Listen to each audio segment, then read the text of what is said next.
qisaad la yaab leh oo uu wariyo Sheekh Maxamed Xasan wuxuu sheegay macallin jaamacadeed oo Iskandariya meelaheeda macallin ka ahaa inuu ka xanuunsaday beerka oo maxaan ku dhahdaa kansar uu caloosha iyo beerka iyo wadnaha iyo meelahaas kaga dhacay meel halisa inuu heer aad u xun gaaray in ehelkiisa ay kula taliyeen London iyo meelaha intay geeyaan inuu isa soo daweeyo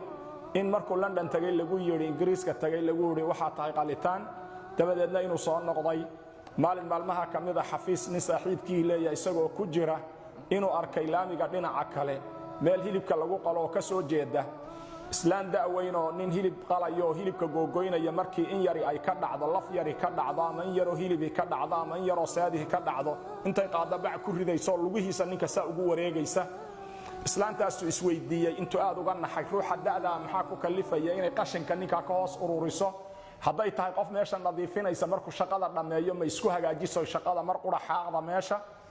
intuu soo kacay buu yimid uu hooyo maxaad samaynaysaa waxay ku tiri 7 gabdhood oo isuma qadaa baan leeyahay oo wiilkaygii uu igaga tagay oo agoontoobay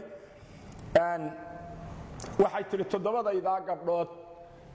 ma dhadhamiyaan wax nafaqa iyo wax maxaan ku dhahdaa oon xoolaada iyo maraq iyo nolol ma helaan waxay tiri ninkanaan marka bariyayoon ku iri waxyaabaha ka go'go'ay adiga xaydha yarta ah ee dulshay iyo lafta yarta ah ee jabtay iyo dhuuxa yarka ah iyo inta dhiigga meesha ku dhibicday aan isugu daro on maraq uga sameeyay ii ogolow inaan ka hoos urursado saasuu iigu ogolaaday ninkii macallinka ahaa professorka intuu naxayba wuxuu ku yiri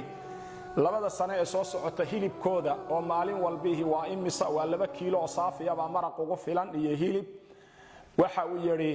2 sano ee soo socota baan lacagtoodii intaan saxeexay baan u dhiibay ninkii saaxiibka ahaa ee xafiiska ka soo horjeeday joogay qaybna isagii baan u shubay waxaan ku yiri islaantaas subax walba hilibkaasi goortaan ka soo dhaqaaqayba wuxuu yiri ilaahay markii caafimaad baan dareemayay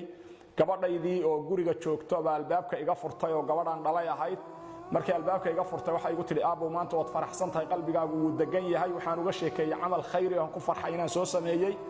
London markaan ku noqday waa la ibaaray xanuunadii hayay oo dhan waa la iga waayay buu yiri dhakhtarkii qalitaanka ee qorayna wuxuu ku celceliyay magacaagu maadiga baasaboorkan maada wata seed adigii u tahay wuxuuna u sheegay beerka maanta ugu jira inuu yahay beer 15 jir oo xanuunkii shalay tahay aanu maanta haynin maalka waa laga tagi nabi maxamed laxbu qalay waxaanu Aisha ku yiri Aisha laxdi maxaynu ka haynaa markaas waxay tiri laxdi hal garab baynu ka haysanaa nabigu wuxuu ku yiri bal hal garab baan yeynaan laxdi ka haynina inta kale waynu haynaa mar haday sadaqa ku maqan tahay nabi maxamed wuxuu ku celceliyay wallahi la yu'min qofka isagoo dheregsan seexdo shabcaana dariskiisuna ay jaayicayihiin ma zaala jibriil yusini hatta danantuhu annahu sayuwarithuhu ila an umaleeyay jaarka siduu jibriil igala dardaarmay in darisnimada la isku dhaxlaya buu nabi maxamed alayhi salatu wasalam daris baynu nahay ehel baan nahay nasab baynu wadaagna iyo rixmo Soomaali baynu wada nahay muslim baynu nahay oo ahlu diinin waahid oo ahlu qiblati mu'miniin baynu nahay